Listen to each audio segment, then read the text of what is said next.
Bonjour à tous, c'est Cordélia, j'espère que vous allez bien. Aujourd'hui j'ai le plaisir de vous retrouver enfin, parce que j'ai enfin réussi à trouver du temps pour tourner mes vidéos. Ça fait une semaine, non ça fait 2 semaines que j'ai pas pu tourner parce que à chaque fois que je rentre chez moi, il fait nuit et je préfère avoir quand même la lumière du jour même si c'est tout gris. Donc bref, je peux enfin retourner, ça me fait très plaisir de vous retrouver. Aujourd'hui, j'ai décidé non pas de vous parler de 3 romans comme à mon habitude, mais de 3, une fois n'est pas coutume, fanfiction Harry Potter. Donc je rappelle brièvement ce qu'est une fanfiction, c'est une fiction, une histoire écrite par un fan sur un univers donné. Donc là, dans mon cas, Harry Potter.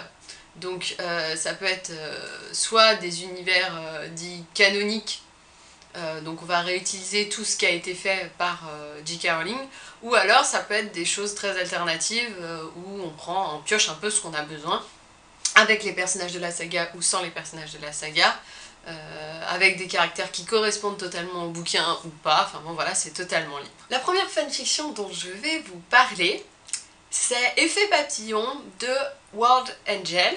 C'est une fanfiction qui est classée dans la catégorie Drarry, mais en fait pas trop.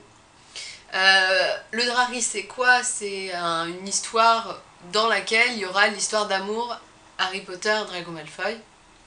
Sauf que dans Effet Papillon, c'est tellement léger que même ceux qui n'aiment pas peuvent lire, hein. Il n'y a pas de souci. Enfin, il y a juste à la fin pour les fans de Drarry, il y a 2 chapitres où t'es ah, et puis après tu pleures. Mais bon bref voilà, il n'y a absolument pas de souci. C'est une fiction d'aventure et un voyage temporel. Ça se passe à partir du début du tome 6. Donc c'est une histoire alternative, donc on ne prend pas en compte ce qui se passe dans le tome 6 et ce qui se passe dans le tome 7. Donc tout simplement Harry et Drago reviennent à l'école, enfin bon tout le monde revient à l'école, normal. Sauf qu'un jour dans la grande salle, il y a 2 hommes qui apparaissent. Personne ne sait d'où ils viennent, évidemment ils se font arrêter par Dumbledore et les professeurs. Et finalement ils se rendent compte que c'est Harry et Drago du futur. Et c'était pas un transplanage, c'était un voyage dans le temps.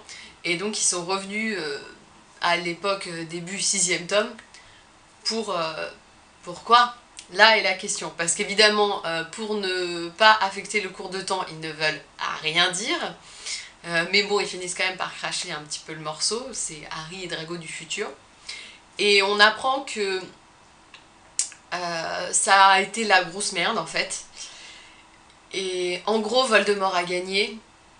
Et ils étaient tellement désespérés tous les deux qu'ils ont décidé de remonter le temps pour essayer de changer les choses. Pour essayer de faire en sorte que tout ce qu'ils ont vécu n'arrive pas et que Voldemort ne gagne pas à la fin.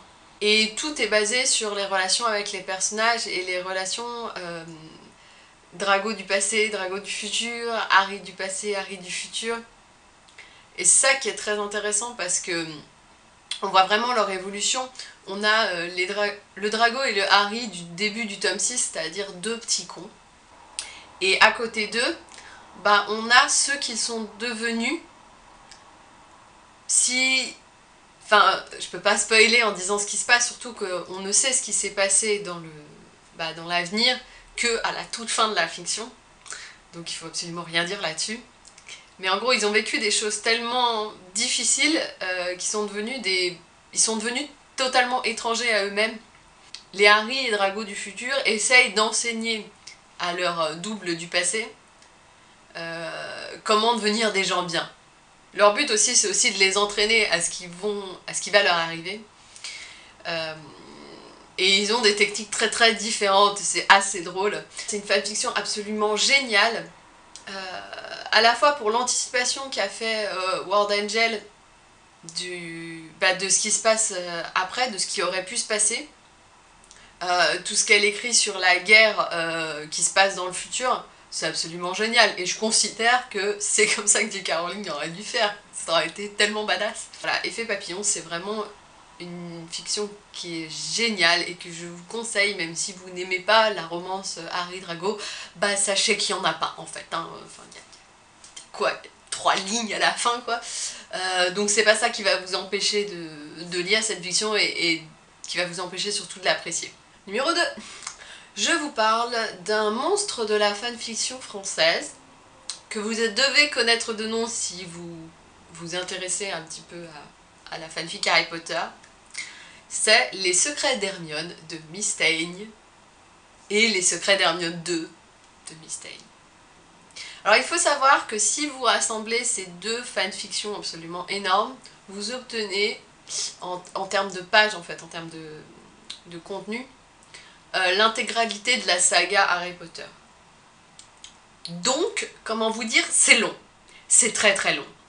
Et en fait, c'est un tome 6 et un tome 7 alternatif, et l'auteur n'avait pas lu les tomes 6 et 7 avant d'écrire sa fic.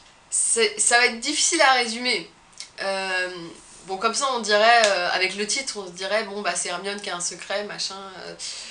Mais en fait, non. Enfin, ça va beaucoup plus loin que Les Secrets d'Hermione. Enfin, le titre n'est pas représentatif. Oui, effectivement, au début de l'histoire, Hermione apprend quelque chose sur Poudlard, sur le fonctionnement de Poudlard et sur la protection de Poudlard, pour rester vague. Et ça, elle le découvre et elle doit le garder secret. Voilà. Cette fic est tellement énorme. C'est une fanfic d'aventure, quoi. Et on est vraiment dans Harry Potter. Enfin, il n'y a pas de doute à avoir. Enfin, c'est exactement ce qu'aurait pu être un tome 6 et un tome 7. En termes de contenu, en termes de richesse, en termes d'intrigue. Enfin, il y a des intrigues qui partent dans tous les sens.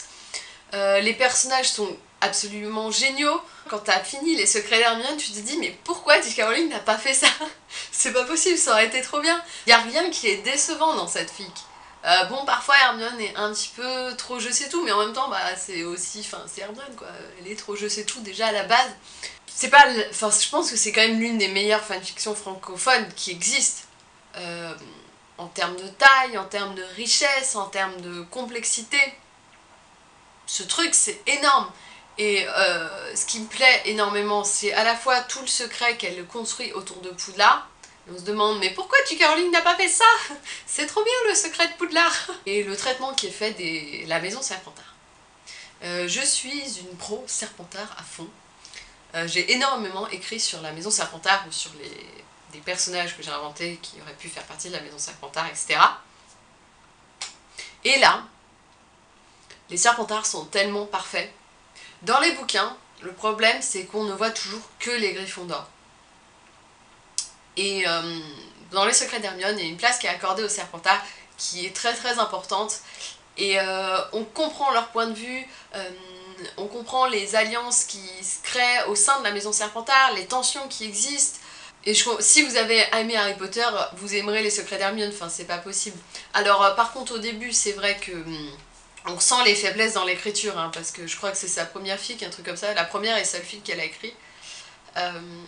Donc le début, enfin, on sent qu'elle a un petit peu de mal, mais bon, l'intrigue est quand même là, et bon après une fois que t'as passé la moitié du premier tome des Secrets d'Hermione, enfin c'est bon quoi, et puis quand t'arrives au tome 2, bah c'est l'apothéose quoi.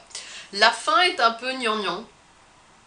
Mais bon, il s'est passé tellement de choses que bon, t'as envie de cette fin heureuse. Lisez Les Secrets d'Hermione. Lisez Fée Papillon, mais lisez aussi et surtout Les Secrets d'Hermione. Il n'y a pas d'excuse pour ne pas lire Les Secrets d'Hermione. La troisième et dernière fanfiction dont je vais vous parler aujourd'hui, il s'agit de Novi's Alibi de Pilgrim 67. Tout commence au moment de l'épilogue Voie 9 3/4. Et où les enfants vont à Poudlard.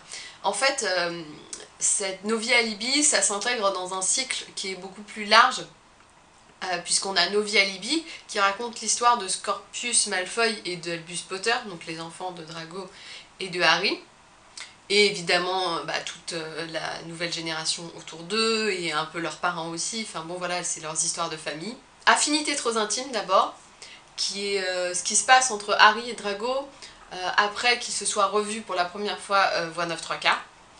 La suite directe, Oubliez Poudlard. Donc ça se suit, là, Affinité trop intime et Oublier Poudlard. Et enfin, on a un dernier OS, donc c'est-à-dire un one-shot, une nouvelle si vous voulez, qui s'appelle L'Arrangement.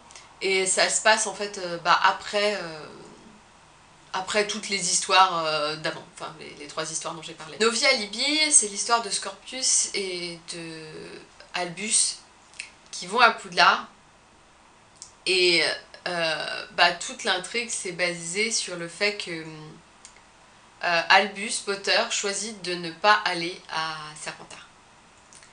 Et je crois que ça commence comme ça, il dit oui, j'ai demandé au Choixpeau de m'envoyer à Gryffondor, je regretterai toute ma vie. En gros c'est ça.